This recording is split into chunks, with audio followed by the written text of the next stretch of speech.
In today's video, I'm going to teach you how to hide header in Wix. If you want a cleaner look on a specific page, or you simply don't want the header to appear while visitors are viewing that section of your site, Wix makes this very quick to do. In this walkthrough, I'll show you exactly where to click so you can hide the header easily and confidently. To begin, open your Wix site in the editor and go to the page where you want to make this change.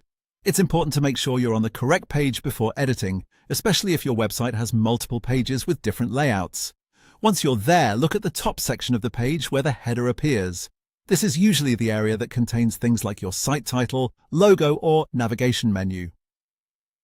Now move your cursor over the header and click on it to select it. When the header is selected, Wix will highlight it so you can tell you're editing the correct section. Take a moment here to confirm that you've selected the header itself, not another element inside it, such as a text box or menu. That small detail can help you avoid confusion if the option you need doesn't appear right away. After the header is selected, right-click on it to open the context menu. This menu gives you several editing options related to the section you clicked on.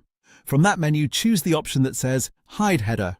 As soon as you click it, the header will be hidden for that page. And that's it. The process is very simple. Go to your page, select the header, right-click, and choose Hide Header. If you don't see the result immediately, just make sure the correct section was selected before right-clicking. In many cases, the issue is simply that another element was clicked instead of the header container itself.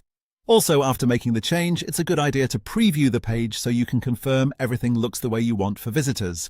This is a useful option if you're designing a landing page, a minimalist layout, or any page where you want fewer distractions at the top. Once you know where the setting is, it only takes a few seconds to apply. Thanks for watching, and I'll see you in the next video.